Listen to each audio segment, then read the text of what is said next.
coordination.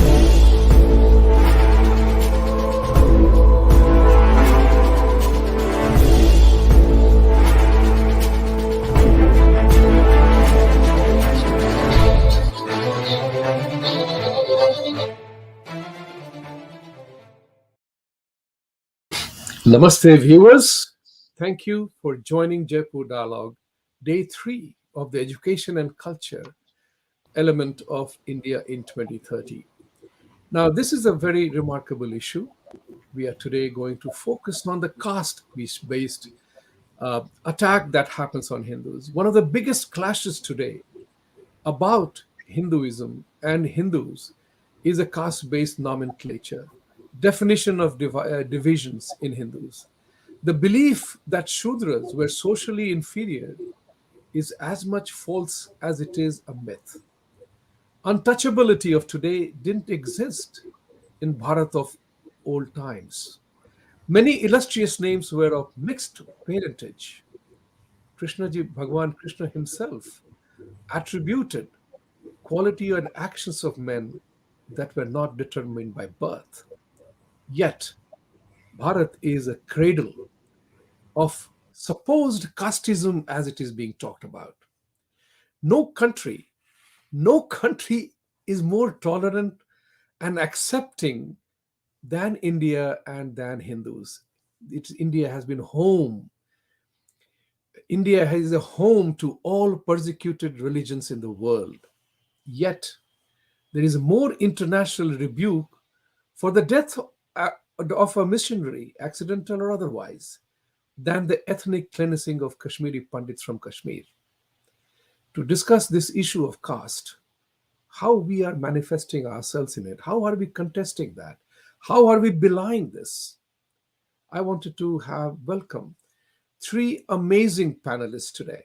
Amazing. I mean, these names don't need introduction anymore. Their presence is enough for us to know who they are. And if you don't know them, just Google them. Don't let me waste my time telling them who they are, because it's my privilege to be associated today on this platform with three giants of Hindu belief systems. Dr. David Frawley here in the US, Sri Bharat Gupta ji from India, and Pandit Sharma ji, Satish Sharma ji from New Zealand. And thanks to technology, we are communicating with each other live in the moment. So, going by the dictum of alphabetical order, I will request Bharat Gupta ji to highlight his thoughts on this bizarre, bigoted attack on Hindus on the caste basis. How did it come about? When did it start? Let's know the history a bit. And then I also want to dive into where do we go from here, knowing what we know. Bharat ji. Thank you very much, Shri Guru Bhyo Namaha.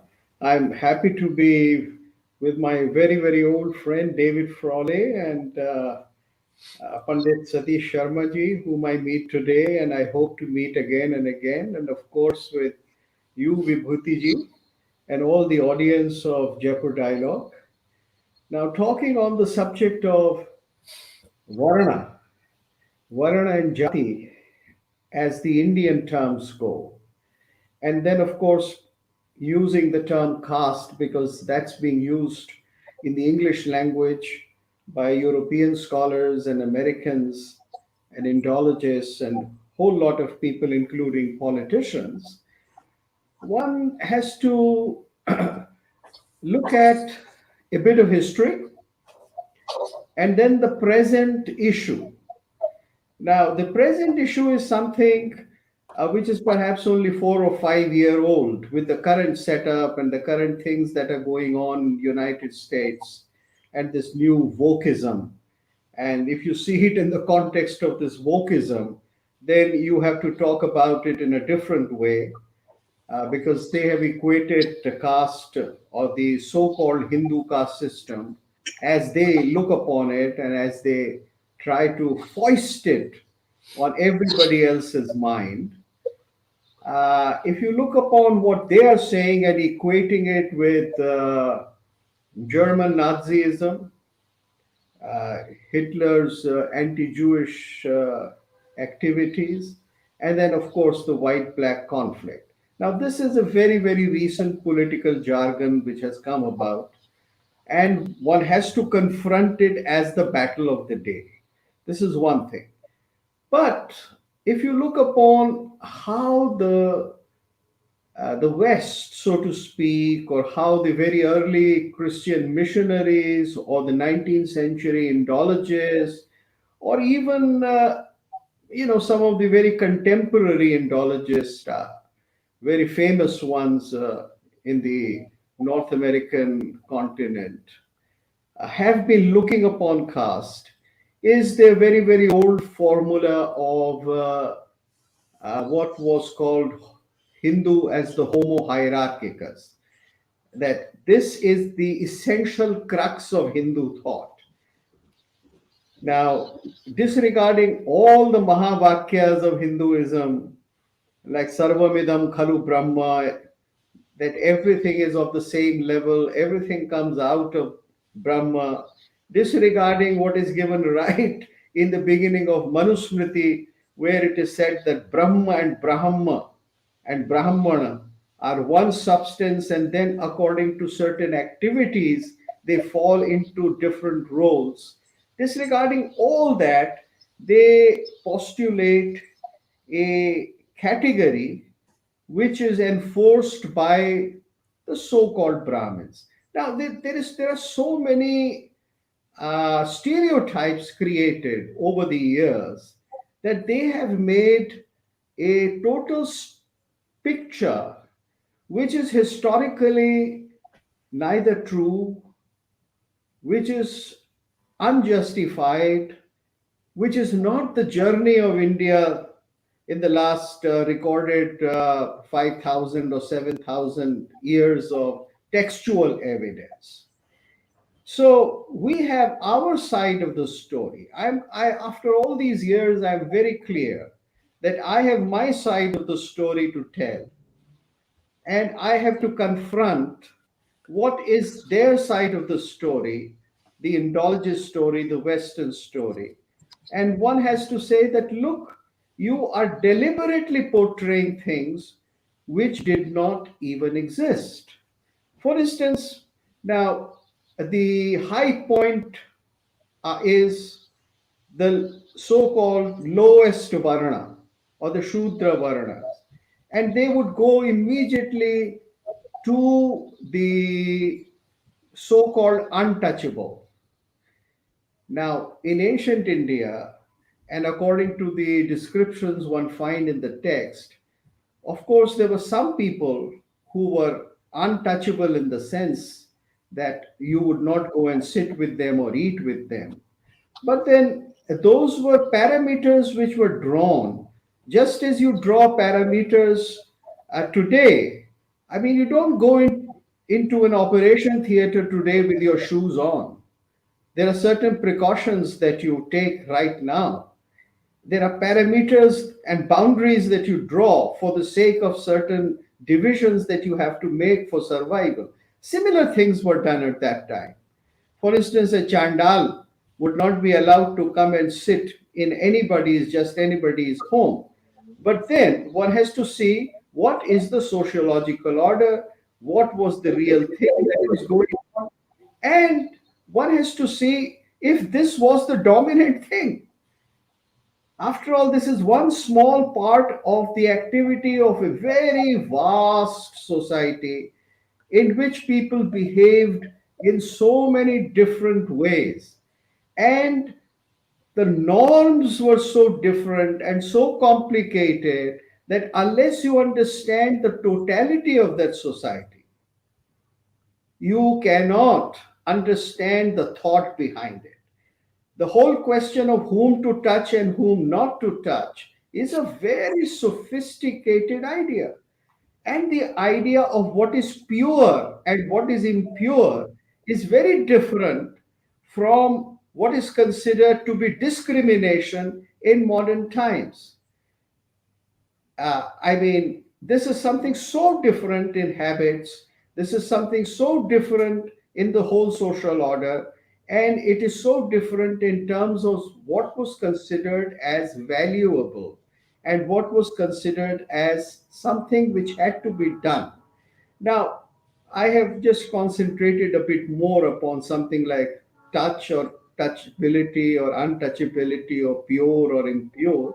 But these are some fundamental concepts which have to be seen in the context of something highly philosophical, something very practical, and something everyday.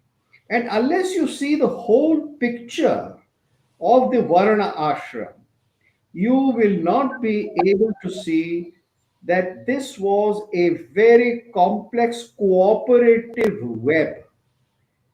It was not a society where people were pulling and tugging at each other. It was not a society where people were rebelling to come out of their caste. As a matter of fact, even in my childhood, I have seen that people thought of their caste as something to be proud of because the profession and the work which they performed had to be of high quality according to what they were trained being in that particular jati or caste. So, for them, what was very important was the excellence of their work.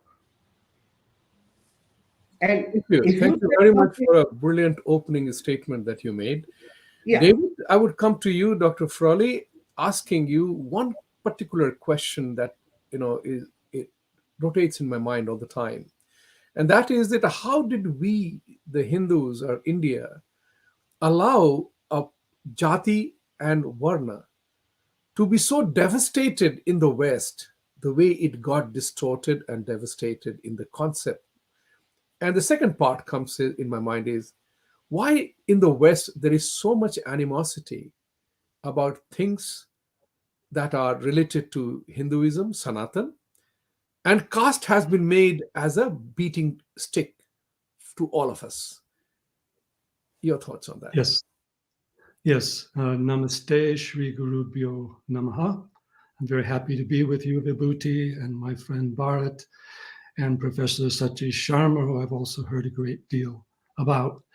Yes, well, speaking from the West, let's go back to the whole colonial era. Whole colonial era was about subordinating native and indigenous peoples, of which Hindus were one. And caste was actually a concept that was used in colonial Mexico and Brazil to subordinate the native populations, but in the other sense that the colonial people were the upper caste and the native people were the lower caste. Now, in the Indian context, they came into contact with a more complex and still society that had some control of itself. So they wanted to dismantle that society.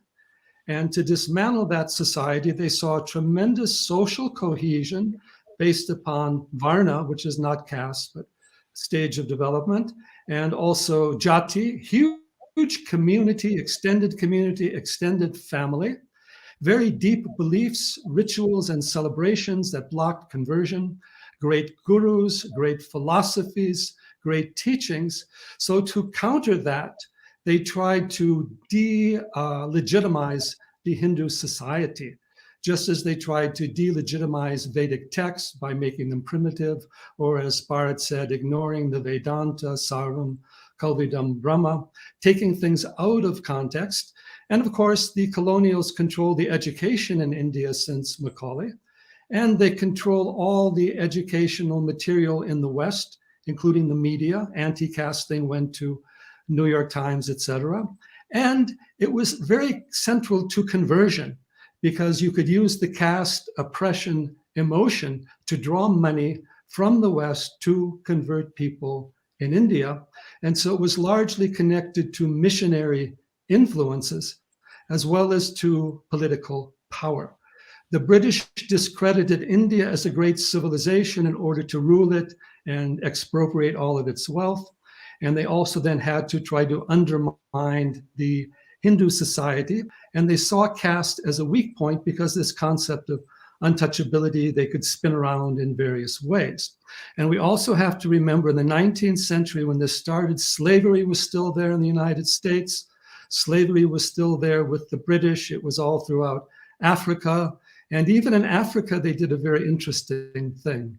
They blamed slavery on the blacks, and they used slavery to undermine the black society as well. So it was a very complex means of doing that, and it got ingrained into all the American and Western textbooks, political policies, and above all these charity groups, whether missionary or not, who wanted to make money and convert and change India.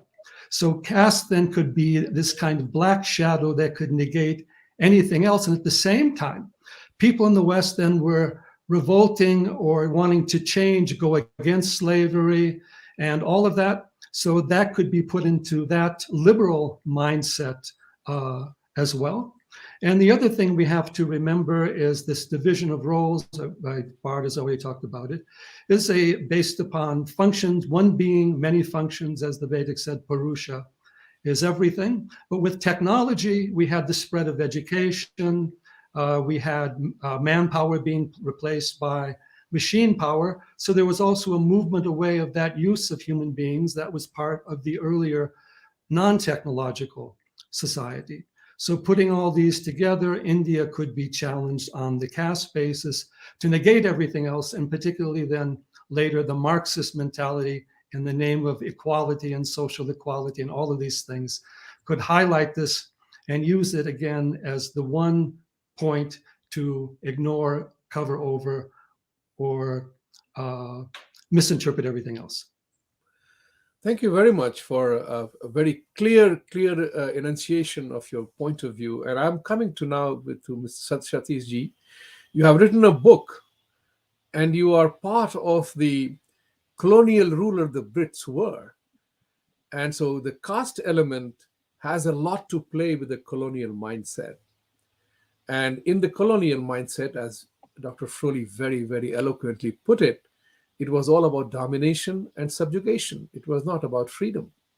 Subjugate the native, destroy the native. And they did it very successfully by, culturally shaming us, shaming us in every sense of the way, even ridiculing the physical diminution also happened. And as if they were doing everything as a favor to us. So Sharmaji, how do we go about, we know about the colonial minds, the way they colonized us. Now going forward, I also want to hear from you, how do we go about the decolonizing of the mind? Om Guru Bhyo Namaha, and my naman to Professor Gupt and Dr. Frawley ji. As I say, I have been inspired by their many, many decades of service to our Sanatana Dharma, and much of the courage which they have shown by being pioneers is something that people who have followed them like myself have benefited from enormously. So I'm genuinely honored and delighted to be sharing a platform with them.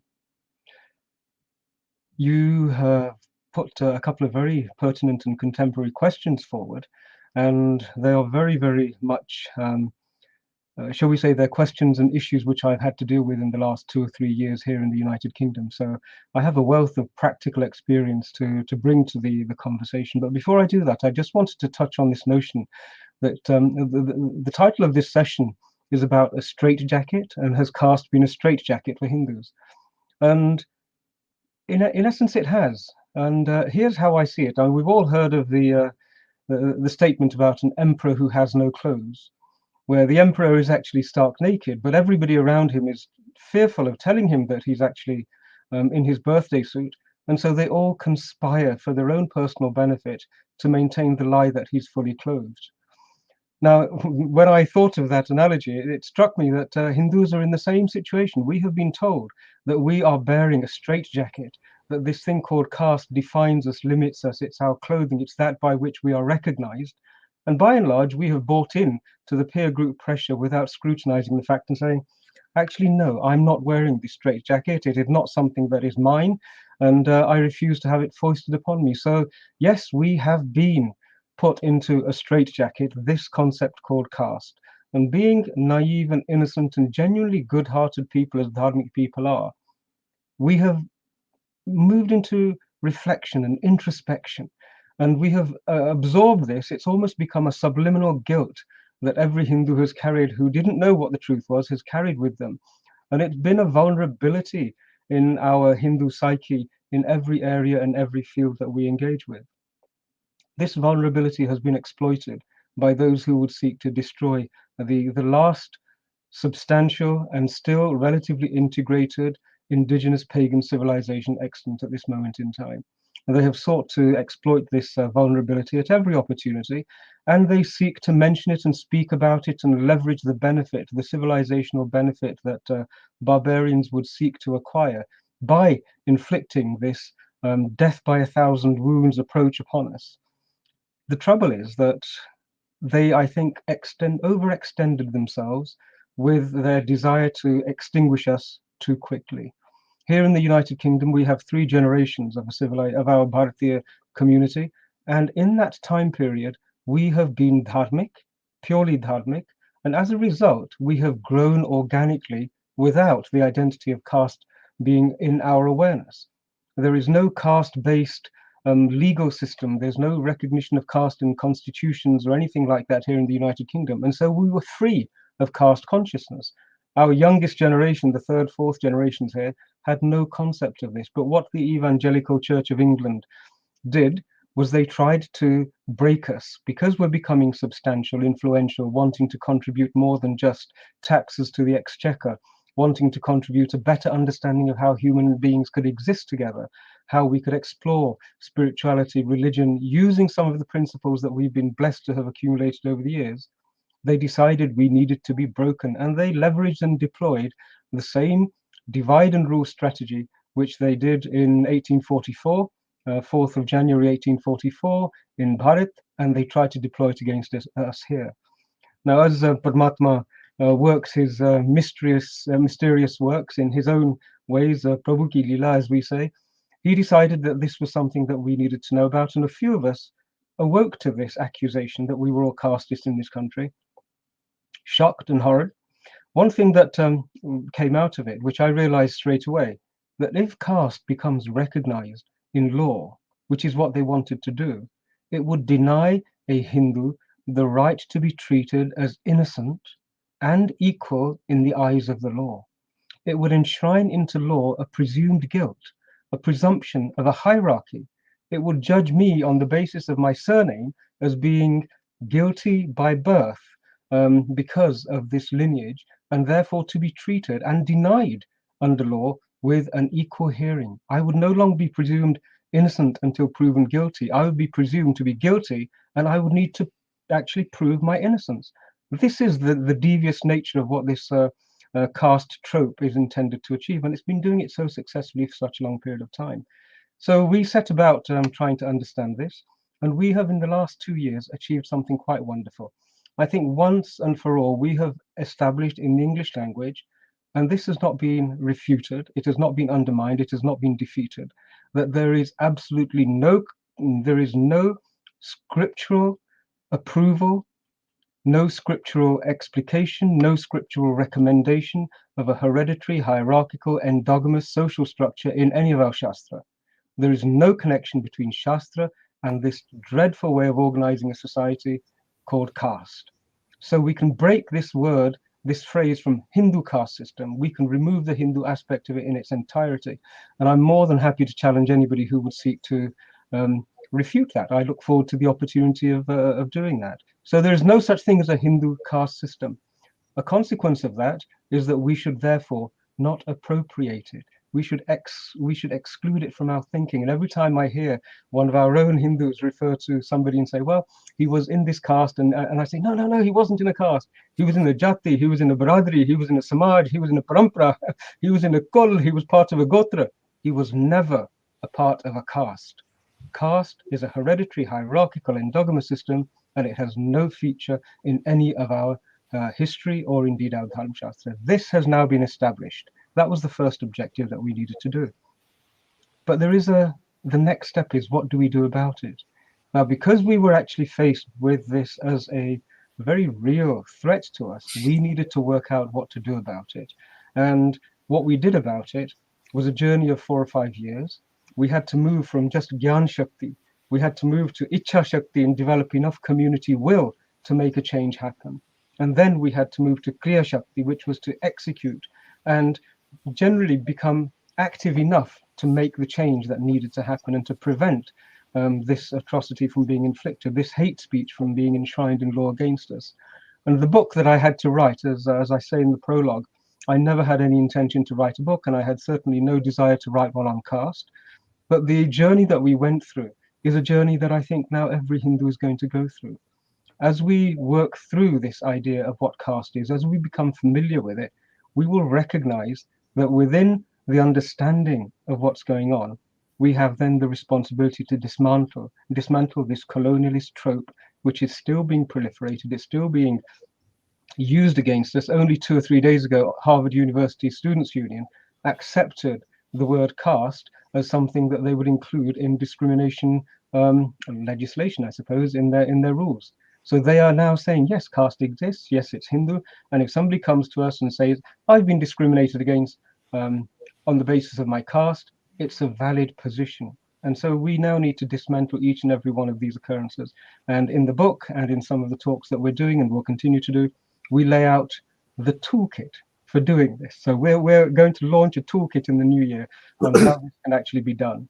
So yes, we have work to be done, but I'm very confident that now the information, the historical understanding, the scriptural clarity, all of these threads have come together. And with a bit of focus and a bit of determination, I think we will see within the next 4 or 5 years this colonialist trope, which has been responsible for polluting and tainting and preventing so many Hindu to Hindu relationships. Just think, since 1844, how many wonderful relationships Hindus could have had with each other. Each and every one of them was tainted and poisoned by this. We can remove this. We have got, I think, the mimetic vaccine to this mimetic virus now. And I'm just looking forward to it being deployed with as much enthusiasm as we have deployed the vaccinations for COVID-19. Thank you very much. We have also given the treatment for the decolonization of the mind about the vaccine and the virus. Thank you very much for that wonderful suggestion. And that battle will go on. So I would expect that you are talking about 4 to 5 years, Satishji, that 2030 we will get rid of the caste straitjacketing. That Can you imagine a Bharat without caste consciousness? I think I'm already making a lot of appeals to people. Is that Modiji will do the biggest favor to the universe. Forget about India alone. If he took that leadership daring stand of saying caste is abolished in India, caste-based reservations are abolished in India, and it will only be economic criterion, because poverty has no caste, poverty knows no religion. And if you make that bold proclamation, I think that will make a real tectonic shift in the social hierarchy. Before I jump to the next part of the thing, I want to do something about the home project, as a saying, housekeeping. One is that our greatest of gratitude to Suresh Gandhamji for sponsoring this show in the memory of Surya Prakash Rao Gandhamji. Thank you very much for coming forward and supporting us in the manner that you are doing. The number 2 part is that people who are encouraged to ask questions, because you have 3 brilliant minds here on an issue where every Indian is straitjacketed. It has happened in New York. It has happened in California, where children have come home and asked their parents, what caste am I? What caste are you? Are we? We have never been told about that. And parents exclaimed, I never told you my caste. Who asked you this? It's happening in the schools. Hindus are being branded as being casteist. So I'm coming to reversing the guest order. I'm coming to David on this part. Is that how do we combat this thought distortion? And I'm asking this question of you and all the 3 panelists, also with reference to the fact that we were very elevated societies in the ancient Bharat, was very elevated. How do we reclaim that elevated equilibrium again? David. You are mute, sir. You are mute. Yeah. Yes. Yes, Vibhuti. Yes, I wanted to bring in one more point here about this discussion that's very crucial here. The equation of caste with racism, that Brahmins are white-skinned and Shudras were dark-skinned. And that now they're even saying that Hindus are white people in black bodies, things like that. So that racist equation has a lot of emotion to it with Black Lives Matters and all these things. And of course, it's not true. In fact, the British did the opposite. When they were the white people invading dark India, they then created the myth of the Aryan invasion, that the Hindus were also originally white people invading dark India. So they were just doing what the Hindus had done before. Now, the important question is, how do we deal with it? And there's two levels we deal with it. One is a political level, and the other is an educational level. They can cross over to some degree, but they can also be kept separate. In America, Hindus are rising politically.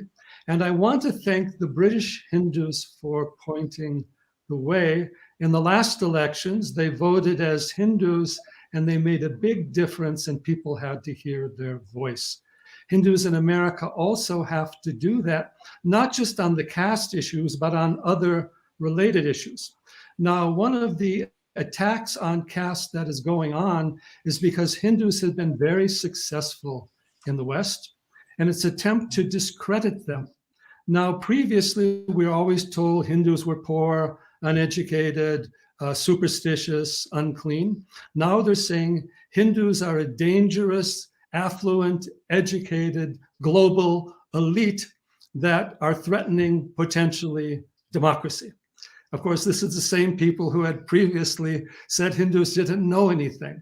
So it also reflects the rising status of the Hindus in the West, and also the rising status of India globally, particularly under Narendra Modi. And that is why Modi is also often a target of this caste issue, even though he comes from the backward classes, you should say, and even though the Gandhis of the Congress Party belong to the so-called Brahmin caste, or whatever it is. So this is part of the situation we have to deal with, the political will and the educational will, because Hindus and Indians make up the largest group, immigrant group, and even group in the universities today. So they also need to be organized. The problem is that the children are indoctrinated with this caste and related propaganda before even their own parents or gurus teach them it's all false, this is the truth.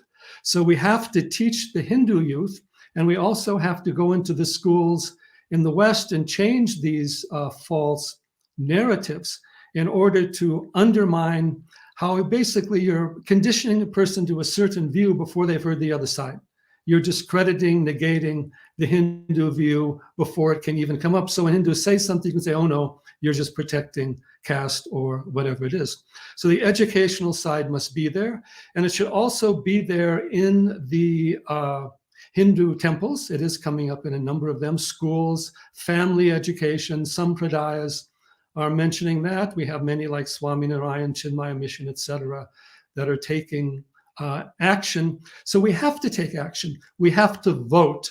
Vote is like the currency today. If you don't vote, nobody takes you seriously. Even though the British Hindus had done so much good for Great Britain, were so affluent, educated, until they voted, they were not respected. Groups that are poor, backward, and all the rest of it, or uneducated in the United States, if they vote, then of course they will also get recognition. So you have to understand the system today and not respond out of defensiveness, oh, you're caste, or oh, no, we're not, or whatever else you're going to say. We have to have a proper understanding. For example, all the Hindu temples should put forth a basic platform. This is what Hindu Dharma is. This is the role of the social order. And also, the Hindus have to have a critique of Western civilization, okay? Western civilization has had caste, slavery.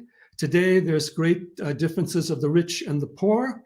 There's still colonial issues of immigrant populations, refugees. We had all these problems in the Islamic world. Hindus were also regarded as blacks, as uneducated people, just like the blacks of Africa. Their civilization was discredited the same way. So we have to take a strong educational role on one level, both in our community and in the general society, and then also politically raise these issues, whether it's school boards, whether it's national elections. Hindus have to be a force, and this is coming up. And that's why we see there is more deference to Hindus at government levels. But some of these other issues have gone on. And then finally, a lot of these issues are coming from the radical left in the West, which is also being discredited by other groups and challenged at different levels. It's also going against Jews and other people. So we have to create allies with these other groups and show how these radical left distortions of society are wrong on so many levels, and then teach people the fundamentals of the Vedanta as to what Hinduism is. Upanishads, Gita, Mahavakyas, as Bharat Gupta said. Hari Om. Hari Om. You have enunciated so many action plans for all of us, including challenging the Hindus to become politically oriented. That's really marvelous. And that's the only way, because unless and until you become active in the communities that you live in, people won't know who you are. That's the worst thing that can happen to any one of us, is when we get taken for granted. Bharatji, I will repeat the same question to you too, sir. Is that to how the thought distortion, how does the India, the Bharat today, we are doing what we are able to do in America and UK. We are contesting these thought distortions. Where must India rise to address that thought distortion, to achieve our own sense of elevated equilibrium where we belong? Up mute pe hai sab. You are mute. Yeah. Yes, very beautifully put as a question, and I'll try to give you my thoughts on it. You see, the fundamental problem stays the same, which is what was created as a caste hierarchy by the Christian missionaries and then, foisted upon India, still is being put into operation at the political level. And that is really the target that we should have to dismantle it. And as you mentioned, that one should not think of affirmative action or reservation in terms of so-called caste or jati or varna or categories, but one should think of it in economic order. But in order to do this, you have to first dismantle the whole discourse as it was given to us by the missionary lobby, and as it is still being operated here and put into practice. And even every election is being fought in India on that ground. So you have to reorient the very idea of what was Varna Jati. And you have to assert that it was based upon skills, as I said. It was not based upon who is higher, who is lower. Yes, they do talk sometimes of somebody higher because he is closer to knowledge.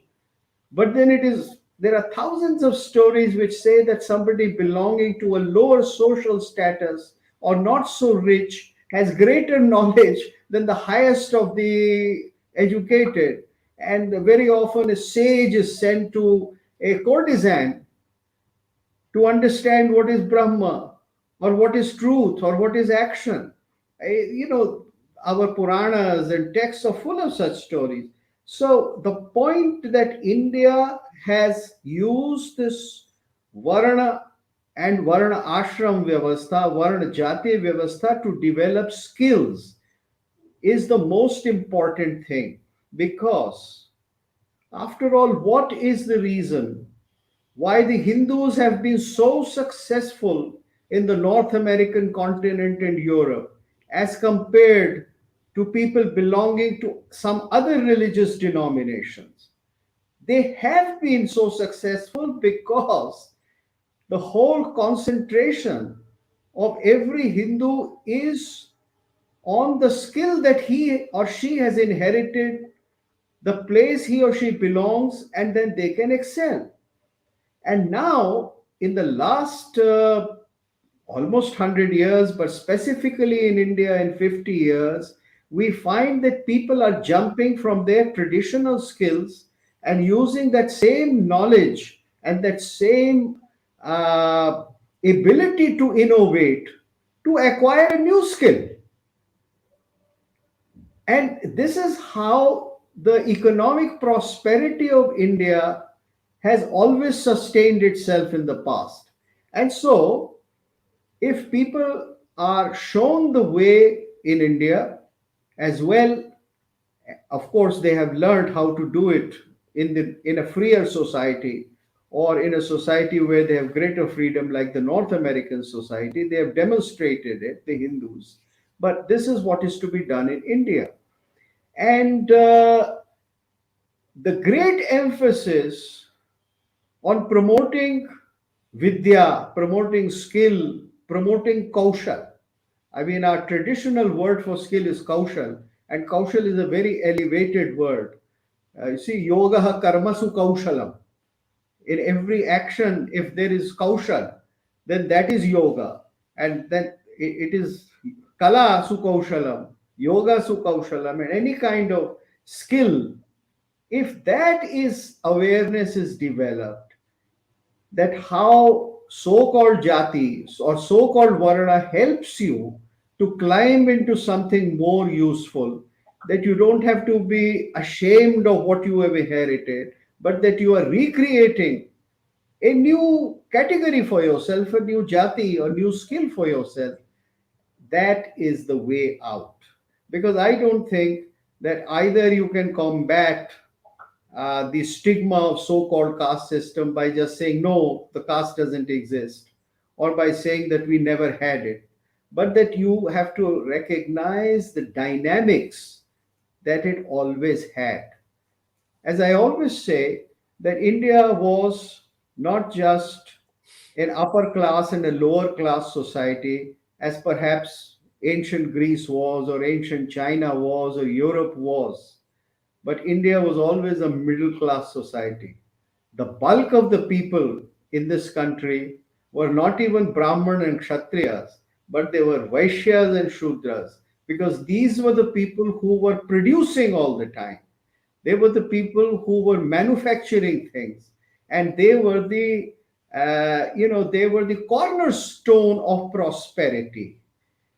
Now, if that enterprise, sense of enterprise and innovation is associated with traditional skills, we will go a long way. Unfortunately, we had Jawaharlal Nehru and his Fabian socialism, which made a very big dent on our abilities. And this whole business of skill was truncated by him. But we have to come out of that.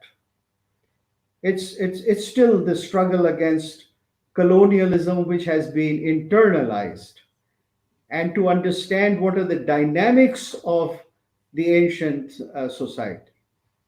Thank That's you how very I. much. Thank you. Thank you very much for inspiring people. And you made a very powerful statement here that it was the Shudras and the Baniyas who were the manufacturers and the cornerstone of the economy. And that's important to understand, that what you do defines you, not what you claim to be. That's what is such a beautiful thing about Sanatan practices, is that eventually it doesn't matter how many times you pray, it's what you do that defines you. And that's the beauty of our faith.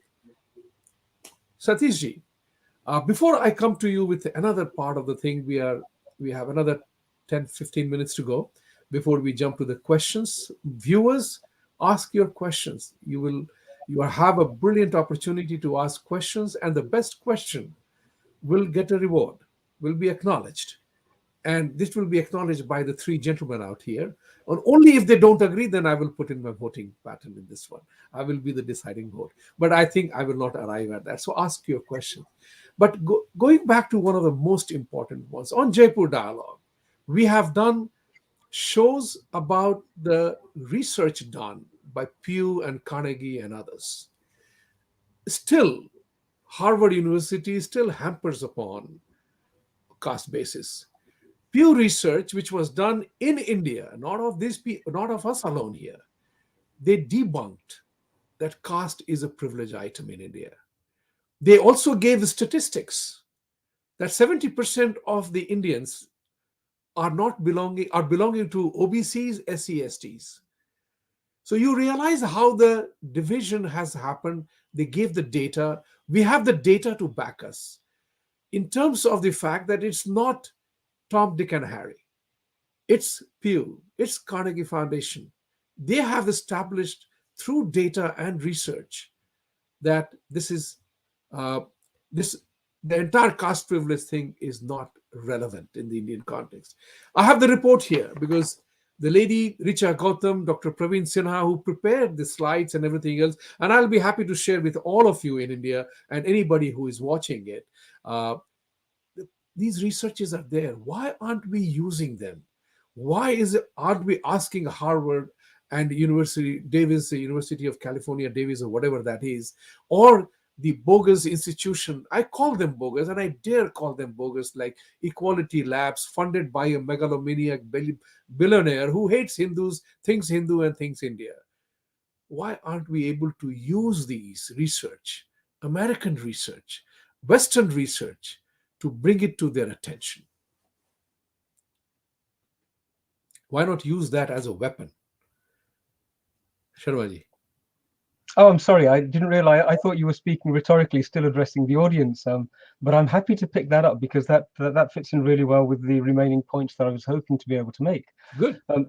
Firstly, one development has occurred in the last decade or so, and that is that enough Hindus who have an understanding of what the pulse of Dharma really is are now able to articulate their position very effectively in the English media. And so never before have we been able to tell those who seek to oppress us using colonialist tropes what it is they're doing to us. Never before have we been able to dissect it with such clarity that they are unable to refute it. More and more of us are doing this, and the work that Western Hindu scholars have contributed in this area is to be applauded and recognized. But this issue, why are we not able to do this? It's well worth understanding that data, information, and facts is not going to win this. Because the opposition, this is not an educational conference. This is not an exchange where wisdom can be shared and learning gleaned. Because if that was the rule, if that was the set of rules in which this exchange was going to be conducted, one party would have to acknowledge, one, that they were wrong, two, that they were abusers of human rights, three, that they did it on such a scale with such malice that it would destroy their institutions and all of their hard work, all of their decades, if not centuries, of investment in nurturing and seeding this carefully cultivated colonialist trope. They're not going to just abandon it because of Pew Research. We have to recognize that this is not an educational exchange as well, solely an educational exchange. It's also a Kurukshetra. Right? This caste concept, it's almost like an intellectual Chakravyuh into which so many Hindus wander, thinking that my goodness and my honesty and my purity of intention is going to be sufficient. And like Abhimanyu, they don't get out of it because they don't understand that this is not an educational exchange. This is a battle. This is a yudh. And it's a yudh which has to be fought with words and ideas. And we need to be able to defend and dissect the weapons which are being directed to us in these words. This is something which is a marvelous, this whole caste trope is such a marvelous creation of hate speech. You know, it's a fabric, it's a garment which has been woven with such finesse, and it's been fitted, made to measure for us, and we still are not able to poke holes in it and make it something we can break out of, unless we recognize it for what it is. And I'm going to flip the lens. I shared one idea earlier on in the session, where I said what this does is it denies the Hindu the right to be treated as an equal in front of the eyes of the law. There is another fragment, another fiber of this garment, which I think we should be aware of. and that is this whole idea of inherited guilt. Right? The law is very crystal clear. It says that each person, we're born with a clean slate, and that our actions and whether we follow the criminal code and the civil code, that determines our guilt or our innocence. And yet, if you're a Hindu, that doesn't apply, because inherited guilt dictates that me with a surname of Sharma, I am somehow inheriting the guilt or the notional guilt or the fabricated guilt of something that other people with my name did going through millennia. The fact that it's a complete lie and it's bogus doesn't matter. That's the trope that I am supposed to be now required to repent and make some sort of penance for. It's complete nonsense. If we were to flip that lens and let's apply it to the Christian tradition, because firstly, it seems to be Christianists who are absolutely devoted to this particular idea. Let's just apply it to them. If I were to apply exactly the same process, I would be saying that because Christians tore Hypatia limb from limb, because Christians burnt down the library in Alexandria, because Christians raped, pillaged all their way across, and I think we're responsible for 100 million deaths in the Americas, every single Christian needs to repent for that and should acknowledge the guilt of that. Should every Christian be paying with some sort of penance for the fact that they inflicted the trope of blood libel on the Jewish community, that the Jews were deemed to be guilty and forever guilty because they killed Christ and they persecuted them for almost 2,000 years? Should we ask the Christians to step forward and account for that?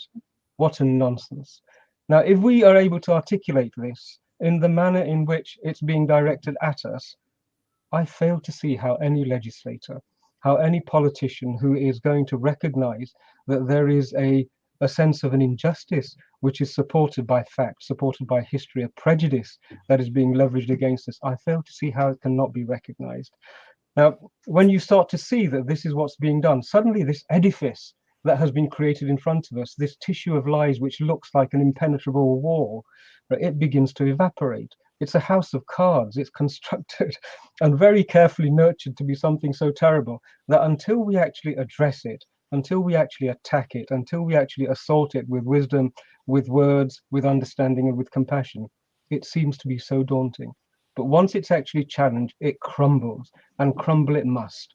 I'm looking forward to an opportunity when the Hindus in the United States have sufficient clarity that would enable them to approach Harvard and say, here is what you are doing to us.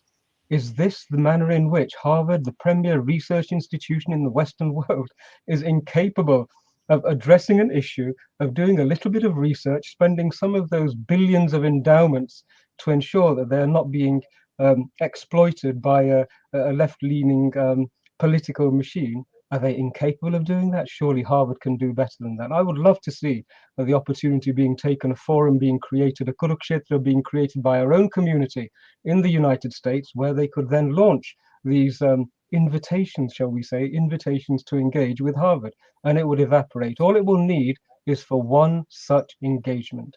One such engagement will establish the precedent. Once the precedent is established, this whole charade will come tumbling down. And this is why I'm confident that it will happen within the next 4 or 5 years, and we will see a Bharat which is free of caste consciousness. Not only that, this trope which has been leveraged so successfully against us, the energy of it will rebound back, as Karma dictates it must, to those who created it, who architected it, sculpted it, targeted it, and then launched it with hatred and malice in their thoughts. It will bounce back. It has to. This is the way Karma works. And so I don't think that this caste issue has so much more of a lifetime. I think once the West puts its guns back in their holsters and says, okay, enough, we can't do this anymore, it will then give Bharat the breathing space to say, hang on a moment, we can now, we're not under assault, we can now tidy ourselves up, dust ourselves down, patch up the holes in our house, and start to rebuild these relationships. It will happen. Om Tat Sat. Om Tat Sat. That was brilliantly said. And as you said, the battle will be won not by the facts and stories, but I like to pick up a few things from the movie industry as well. Like Sherlock Holmes, our favorite, my favorite at least, he says, data, data, data. That's what helps me solve the crime. So when the Pew and Carnegie have provided us the data, can that be used as a springboard to reach out to the vitiated corrupted mind or the lenient or the submitted mind of Harvard who do it for political consideration, if I may say so. Your thoughts, Dr. Frawley, on that? Mute. Yes, Hariom. Yes, the data is of some value, but data by itself can always be twisted. Someone else can come up with other data. For example, we have the data that Hindus are the most affluent, peaceful, educated immigrant population in the United States and so many countries. Now they're trying to push caste into that and said, oh no, they're fighting among themselves or whatever it is. So the data has its place, but the community has to arise as its own entity educationally and politically. And we have many Hindu voices at a prominent level of media and government who are not speaking out. They're still kind of downplaying their background. They have to be brought into this discussion as well. And it has to be a religious issue as well. You are distorting our religion, just as you have distorted other religions. And we have the right to interpret our religion. You cannot tell us what our religious books say about anything else. That's not your background. That's not your training. You aren't a guru. You aren't a pandit. You aren't an acharya. You haven't done any pujas. You don't chant any mantras. You've never even chanted Om. And yet you're telling us what our religion teaches. At the same time, you ignore our texts like Upanishads or Gita, Sarvam Kalvidam Brahma. You then bring in, you take Manusmriti out of context, which actually nobody even reads or uses today. And so we have to reclaim our ability to speak for our own tradition. Sure, other people can describe it too, but we have to have our own voice and own representation. So non-Hindus are not telling Americans, British, what Hindus are, while Hindus are there. Why is it that they're giving negative views of Hindus in the school, but they're not taking the children to the Hindu temple nearby? They're not bringing the representatives from the Hindu community nearby to speak. That is a gross violation of human concern and courtesy. So there has to be a community, and we also have to remember people who practice meditation, follow a guru, do some sort of yoga, chant mantras is also fairly large. We have to address that community and also say, this is what we've brought to the West. We didn't bring you terrorism. We didn't bring you poverty. We didn't bring you crime. This is what we brought: peaceful communities and spiritual knowledge, healing knowledge, breakthroughs in science.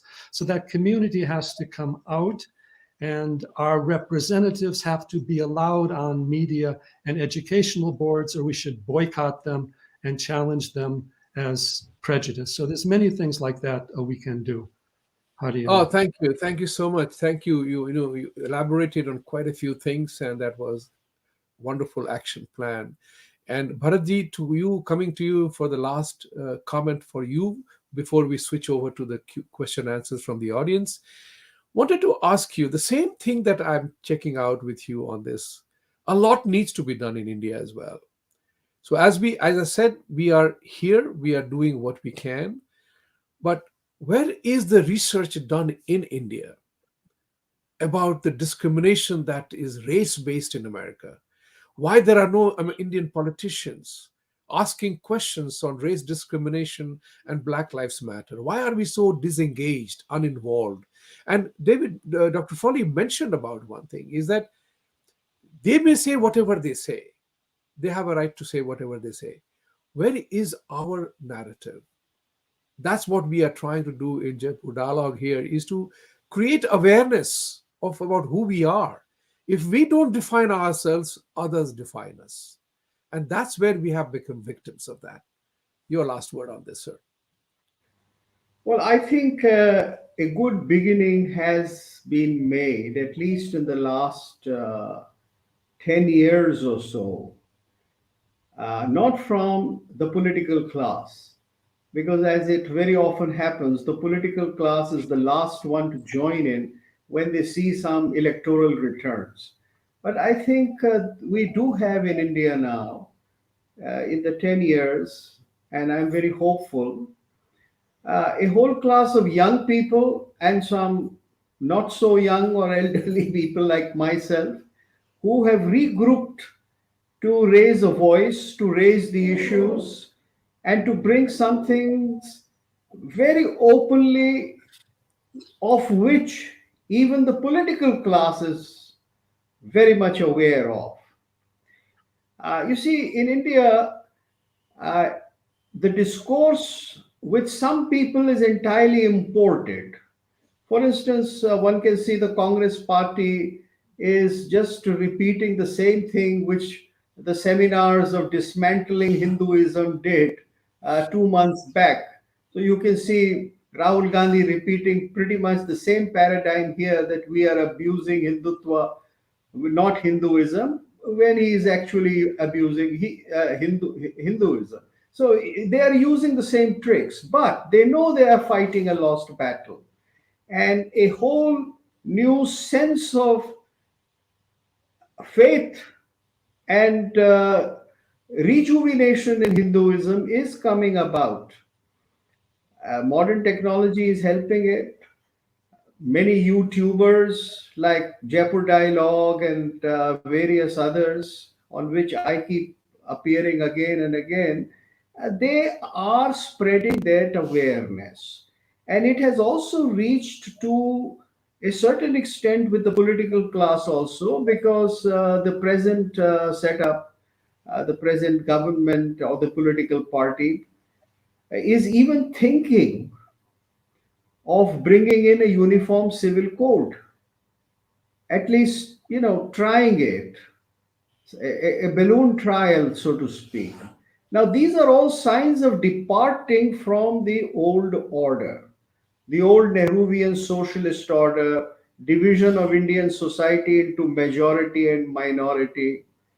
And at some point, I think we will be addressing issues raised by Article 25 to 30 of the Indian Constitution, where people are divided into minority and majority, and minority has more rights than the majority.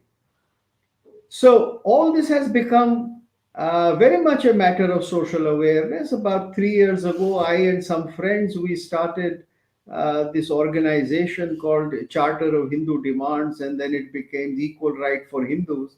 And there is still hope for it growing bigger. So this whole movement has begun, and I see a bright future for it, independent of the fortunes of a political party. I do think that this is happening, and this would spread very widely in India. This is my hope. Yeah. Thank you, all of you. It has been wonderful for me to be listening to you, listening to your thought processes, and inspiring action based on all things considered to achieve the elevated equilibrium and combat the thought distortion that is going on, using every tool that is available to us. I'm deeply personally grateful to listening to all of you. Now we will switch over to questions and answers from the audience.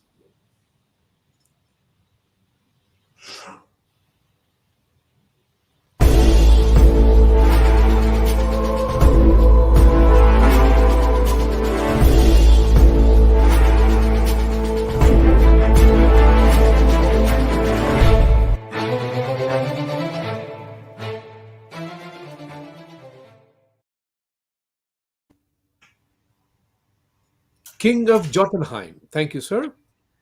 Sir, caste like Mahar, Rajbhat trace themselves as martial. This itself proved that the status of caste changes with time.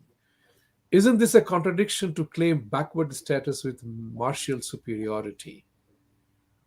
Bharatji, would you like to take this question? Well, it is very well known that so-called caste or jatis and varnas, they have been going up and down in the social order. I mean, for instance, I am an Agrawal Vaishya, but all of us, all the Agrawals all over India believe, and I think there is sufficient ground to believe, that we trace our origin to King Agrasen, who was a king somewhere in Haryana, in Agroha, they say, once upon a time, maybe 3rd, 4th century AD. And then he lost his kingdom, and then a large number of people who were the ruling class, they went into trading class. So this is something which is recorded through oral history, through consciousness, and there are hundreds of examples of this all over India, and people have done studies on it, and there is a lot more study to needed to prove that it is finally your adoption of a particular skill or a kaushal or a guna. You see, something like a guna karma, your ability that takes you into a different jati, into a different profession. So this has been the dynamics of Indian social system. Thank you. Thank you. Next Yeah. question, please. And please bear in mind, all three of you, that you have to judge according to you which was the best question. All right. Next question, please. Project Hindu Kush Com. Thank you very much for your support. Pranam Acharyas. Is indification / dharmification of the judiciary and the legal discourse in India even a remote possibility? Or is it about time that baby follows the bathwater? Republic 2.0. This question I will look at, Satish ji. What about you? Gee, as somebody who spends my daily existence, life, and everything else many thousands of miles away, I have a rose-colored perspective of what is possible in Bharat. I think that dharmocracy, as dear Jeffrey Armstrong calls it, is Bharat's destiny. The infusion of a dharmic understanding and lens into every aspect of Indian political legislative existence. That is what will happen, and that has to happen. I would share that from my point of view, that's a natural evolution. So it's not about putting in a huge amount of effort to rebuild and reconstruct something. It's about removing the obstacles so that something which is natural can emerge and then reoccupy that space. So I don't think that having to throw everything out, the baby with the bathwater, is the way that we should go. Hindus, we are evolutionary, and we're like the stem cells of the human family. You know, wherever there is a deficiency or a weakness, our instinct is to go there and rectify it, to fix it, to fulfill it, to make the organism, the body as a whole, healthier. And I think, given the opportunity, if we remove the obstacles, that is what we will naturally do.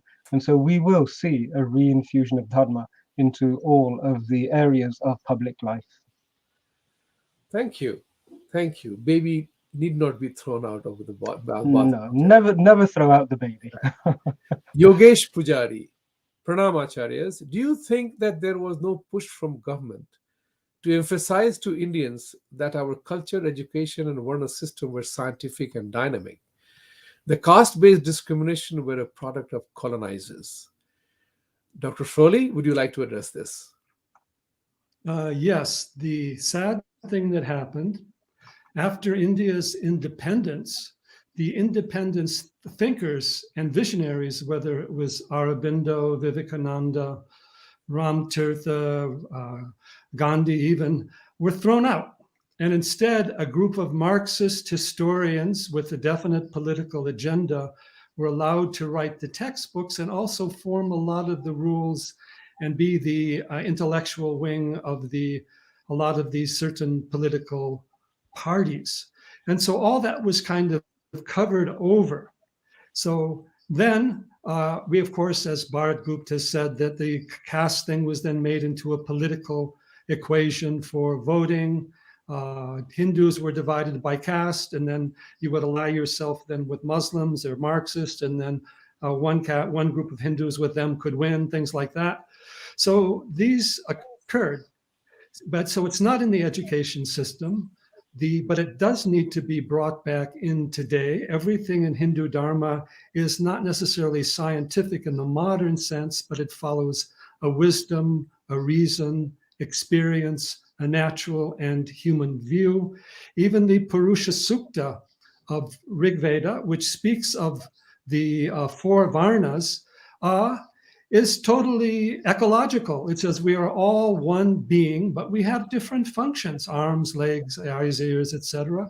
So we're one in essence, but we allow a differentiation of function. It's not a division of society into warring groups. It is diversification of a unitary order to deal with the dynamics. So yes, more of that needs to be done. Our present government is making some changes. They're also encountering the same old resistance, but we have to push further. Satyameva Jayate, as we say, truth will win. Hari Om. Thank you. Satyameva Jayate, my favorite term. Next question, please. Praveen Khase. Thank you very much, Praveenji. As more Hindus prosper in West, there will be attempts to exploit the so-called fault lines in Hindus, like caste. How do you think Hindus tackle it, given education in India is still colonized? The moment I hear the word colonized, I always think of Satishji, who is a vehement fighter against colonization and decolonization. So go ahead, Satishji, all yours. Myself and Acharya Vamdev Shastriji, if I can use his formal title, we are Macaulay's nightmare, really, aren't we? In that we look like white people on the inside, on the outside, but inside we're deeply, deeply dharmic. But this is the future for everybody, really. You know, in the West, certainly in the United Kingdom, many people say to us that we are 2% of the population, we contribute 6% of GDP, we're wonderful, we're wonderful, we're wonderful. And then all of a sudden, this caste bomb, as I call it, was tossed in against us. And we managed to refute it and rebut it. I think courage to engage, willingness to engage is infectious. And willingness to share knowledge and wisdom with which to empower engagement is also infectious. Now, we have seen the United Kingdom's atmosphere, the background atmosphere, the manner in which Hindus were being seen when the caste issue was first raised. We have seen it transformed in the last 2 or 3 years. All of a sudden, the negativity that was there has dissipated. Most of our community are now openly acknowledging that it was a lie that the Christianists, the evangelicals spread in every corner of the world, that to be a Hindu meant you were automatically part of the caste. And so it's a process of osmosis, it's a process of penetration and permeation, it's a process of catching the courage and the freedom and the knowledge. And I think we're all actually waiting for this to happen. You know, our Hindu family, the Dalits, the Shudras, any of the groups who self-identify in some manner which was created by colonialists, each and every one of them is desperate to put this hatred and this feud behind. Everybody wants respect, everybody wants courtesy. And I think what we are going to do and what we will see is that if we have the compassion to understand the journey that every member of our family has had to go through as a result of this caste consciousness, this colonialist ideology, we will see that we have a family with a family feud, and we will pull it together. We have to be strong enough to be able to bear the pain and to share the pain, and then also to share the benefits of being members of the same family. That will happen. I can see it happening already. All that we need to do is to be courageous enough to engage in the process, to jump in, to contribute, and to start talking about these things. Thank you very much. Thank you very much. Very inspiring. GK, thank you.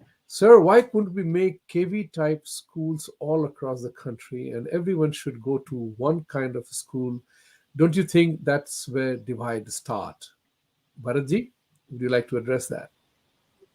Yeah, KV means Kendriya Vidyalaya? Is that what? Vidyalaya.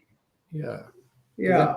I would suspect that's the intention. Well, I have some suggestions about a radical change in the school system in India. You see, let's go back to the pre-colonial times. What was the spirit of education in India?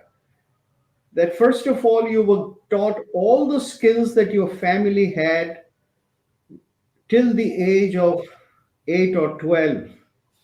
Everybody was taught whatever skill the family had. and then you went for higher education. This was broadly the system in India till the British came. I mean, even in Islamic times, that was the system. Now, I think we cannot go back to that system because uh, the society is not divided into the same order of jatis anymore. But you have to take it in a different way. That school education has to ensure that when somebody comes out of the high school, grade 12, then he or she is able to make a living. And one has to presume that this is for the very average poor Indian family. You see, the whole Indian school system is divided into the poor classes, meant for the poor classes, and meant for the well to do. Now, this has to go. So, I would say that you radically alter it, give one big skill in every school according to the location, according to the place, to a person for 6 to 7 years, along with education, primary education in arts and sciences. So I would go for not just Kendriya Vidyalaya, but I would go for a radically different school system in India. Something Time which for a meets change. requirements. You are advocating time for a change, and I think technology enables us to make that change. More on that later. Next question, please.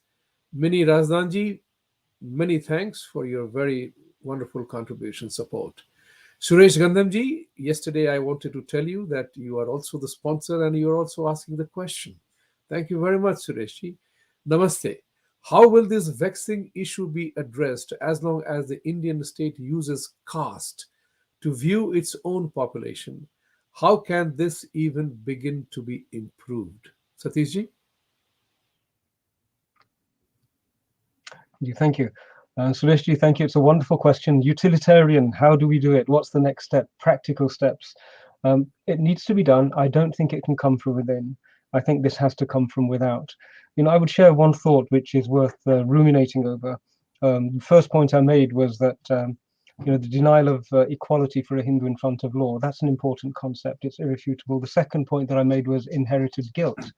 The notion that somehow each and every Hindu is confined to some sort of ancestral strata and the history attached to that strata. Again, it's nonsense. It's a fabrication. That too will disappear. The third aspect, which has to be reintroduced, which I think is pertinent to your question, is this notion that an American sitting in America can happily say, I choose the pronoun by which I am to be addressed. I will decide whether you call me she or he or they or she or whatever it is. But somehow a Hindu is not permitted and not granted the same courtesy. A Hindu cannot define even their own religious identity and the meaning of their own words. That has to change. It's such a dichotomy. It's such a discrepancy. It's an obvious fact of discrimination and inequality. But once we start to express these things outside of Bharat, where we have the freedom and the space to be able to think about these things because we're not confined by them, once we formulate the vision, the idea, the language, and the vocabulary, we can then pass it back to the administration in Bharat and say, look, this is the way in which the rest of the world allows us to look at us. Why don't we look at us in the same framework? And that will then enable the administration and the legislative, the judiciary and everybody else to address the fact that we are functioning in Bharat underneath a colonialist administration. That can only be dismantled if you have an alternative. And I'm suggesting that if we outside of Bharat are also co-sponsors and participants in that process of creating the alternative vision, that will help Bharatiya governments to dismantle the colonialist administration, because it is anti-Hindu, it's anti-majority, it's purely and solely intended to maintain a slave workforce in a colony somewhere to be continuously exploited. And it is so close, they are so entrenched in it, they are so bound in it, they function in this straitjacket. Those of us who have come out of the straitjacket can help them to come out of that straitjacket. I think we can reach in and help undo some of those buckles and release that straitjacket. It's up to us, I feel. Thank you very much, and reminding everybody about the straight jacketing of the issue, and I'll come to that later. Let's go to Mr. Vibhu Tanwar. As caste gets peddled by self-attested intellectuals, is judiciary a caste? They are totally insulated of all crimes. Dr. Frawley.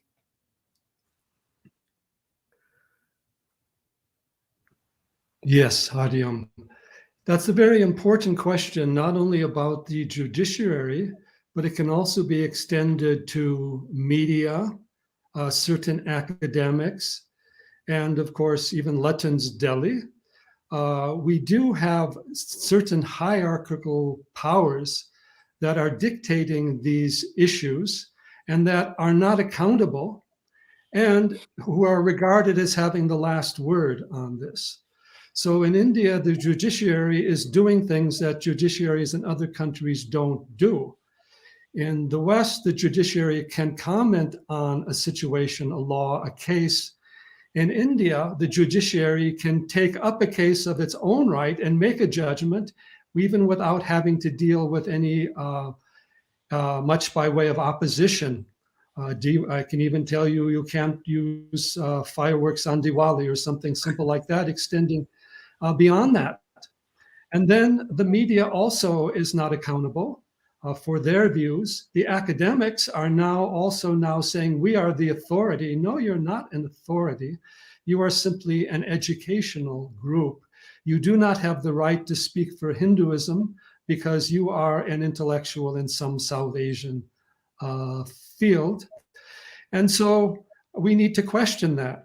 And then also we need to question definitions today. For example, in studying Hindu Dharma, you have to go back to Sanskrit terms. We can't turn Dharma into another term, karma into another term. In India, they've changed even, Vishwavidyalaya. They don't have to use university. So we can also say caste. Let's go back to the original Sanskrit terms there and see what they actually mean and how they've been applied and used over time. So it's very important to question all these groups, and no judiciary has the right to say what a religion is, whether it is Hinduism or anything else. They have no right to regulate any religious organization, except in matters where there may be some criminal violation of the law. But in India, there's a judicial overreach, as we know, on Hindu Dharma. There is taking of money by states from Hindu temples and using it for secular purposes of the state. It may even be supporting groups that are against Hindus. So the right of Hindus to define and represent their own Dharma must be back. And the idea that an anti-Hindu group somehow can be given the right to decide who Hindus are, what they did, what their history is, we could say is perhaps the worst form of casteism. Hariom. Thank you so much. Wonderful to hear this response from you, Doctor. Next question, please. So the questions are over. Now comes the big responsibility to the big three. So I would say, Bharatji, since you were the last one to miss a question, I'll say, which one do you think is the best question? Well, I think the question about the Hindus taking up the issues in America as to regarding the caste issues, that was the best one. Okay. Yeah, I think that was question. Yeah, Suresh Gandharvi's question. Yeah. Sharmaji, you agree, disagree, or you have your own thought? Yeah, I'm struggling to contain all this Kriya Shakti which is coursing through my veins at this particular stage, having delved into this caste issue for so long. So I am totally of the opinion that question was the best question, and I think the Bharatiya community here in the United Kingdom, we have taken this up as a fairly, should we say, we're committed. Now that we were invited into this dance, we are not going to let go of our partner in this dance until the music finishes. So we will see this dance through, and hopefully at the end of it, we will part friends, having dispensed with this nonsense of caste. David, you agree, disagree, or you have your own question? I would overall agree, but at the same time, I would just like to globalize, not just the United States, but Hindus all over the world together working together should be doing this. And in that case, I think that that question leads us there. Thank you all. Suresh Gandhanvi, congratulations for the best question of the day. I deeply appreciate that. And from my point of view, I saw a very classic scenario of Pandit Satish Sharma ji's optimism. And it was driven by absolute emotion, absolute facts, truth, that in another 4 or 5 years, this issue will be dead. Aapke muh mein ghee shakkar, as the Hindi mein kehte hain. That's one thing. David, if you did not understand this, it means that in Hindi we say, if your wish be fulfilled, you have honey and sugar in your mouth. So ghee and shakkar, yes. Bharat Gupta ji's, tremendous thought process on that, and Dr. David Frawley's action-driven plan. So intellectualism, optimism, and possibilities. These are the ways we have to conduct ourselves. It is an honor to have all of you. Thank you very much. This is the last session of the day. And, I have had the great privilege of hosting one session on caste today. Yesterday was on another subject matter related to language, English language, where Satish Sharma ji was there. Tomorrow, I will be doing the show on banking. And I talk about the caste part. We all are everything together in ourselves. By birth, I'm a Brahmin. By karma, my dharma, my mother always said that you have more Kshatriya in you than being a Brahmin. So by dharma, I'm a Kshatriya. I love to take on the battles. And by karma, interestingly enough, by profession, I'm a Shudra. I'm in service industry. I have been in service industry as a banker all my life. So I make a distinction, and I submit this to all of you today to think about it. When I was asked in America about my caste system, I said every country has its caste system, in my opinion, and I put forth as my humble opinion. I could be wrong. I said everybody who is into governance, everybody who is in the governance, whether you are in a municipality or a county or anywhere else, you are making laws, you are making provisions for society to thrive under the rules and regulations. These are the modern Brahmins. From Indian armed forces or US armed forces or armed forces of any country in the world to a security guard of a bank or a building who is in a position to sacrifice, who runs the risk of losing his life to protect people and assets. These are the modern warriors. And from Bill Gates to Ambani to Elon Musk, these are the modern traders and trades and commerce guys. They are manufacturing, trading, and commerce, stock market. The rest of us, banking, IT, accountants, travel agents, everybody else is in the service industry. They are the modern Shudras. So tell me, isn't caste, distinction that you blame us, all about division of labor? Today, I can migrate from being here to being anything that I want. It's only when you regiment me that you can't move from this function to another function, and you take away my choice, then it becomes a problem. With these words, thank you all for being here. Thank you, viewers. Like, subscribe, and support. Wonderful. Om Guru Bhyo Namaha. Om Guru Bhyo Namaha. Thank you. Jai Shri Ram. Sarve Sukhina Santu.